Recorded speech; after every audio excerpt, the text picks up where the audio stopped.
Geleta ishim tek programi. Besoj se zgjedhje do jetë një program. Po tani programi besoj se një ligjërim kryesor do të ketë. Ligjërimi do të jetë Shqipëria 2030.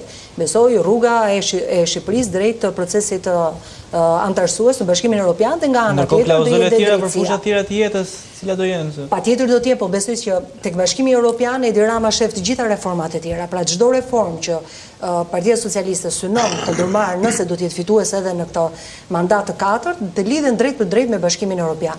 Besoj që pjesa e ligjërimit tjetër do të jetë edhe drejtësia. Rivendosja e saj në Shina.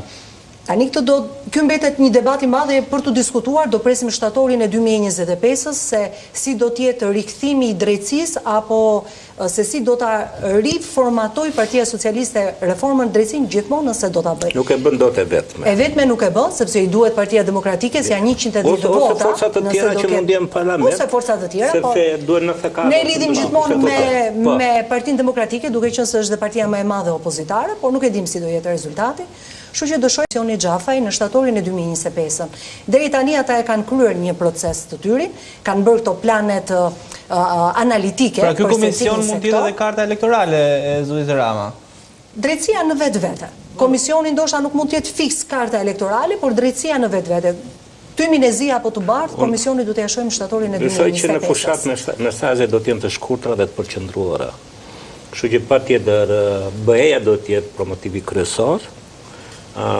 Tek reforma në drejtësi e cila duhet pranuar pasi se Rama thotë se imja dhe vetëm imja, ishte një reformë siç ndodhi në Kosovë. Ndërkombëtarët detyruan kosovarët të votonin gjykatën që do i dënonte ata. Kështu ndodhet edhe me SPAK-un, nuk është model shqiptar, është bërë në Rumani, është bërë në Bullgari, është bërë në Kroaci, është bërë në vende të tjera. Modeli parë fare ka qenë modeli në Itali me duart pastra.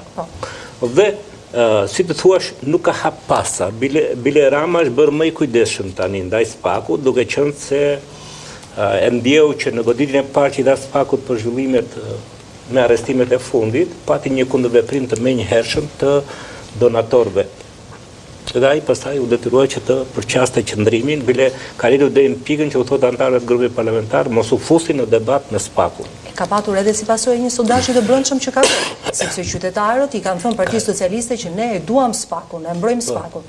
Dhe besoj që ai mesazhin e ka marrë për mos ta goditur, nëse mund ta them goditur, por pjesë të politik bërës dhe i përdor me shumë kujdes. Por mos ta kritikuar shumë SPAK-un sepse nuk doj që të shkojë në zgjedhjet e 11 majit me qytetarët të cilët e duan SPAK-un dhe ai t'ia kritikoj SPAK-un. Kështu që besoj do e ruaj këtë peshoren mirë në qëndrimet që do të mbajnë ndaj SPAK-ut. Zoti Rita, përgjithsisht në fushatën e mëparshme dy janë qasjet, qeveria që ka një qasje pozitive dhe një opozita që ka një qasje destruktive ndaj punës opozitës dhe retorikën e saj. Për herë të parë po shikojmë që si qeverisja, si maggioranza dhe opozita, si Partia Socialiste dhe Partia Demokratike kanë qasje destruktive ndaj njëra tjetrës. Pra retorika e bufit knetës, e knetizimit,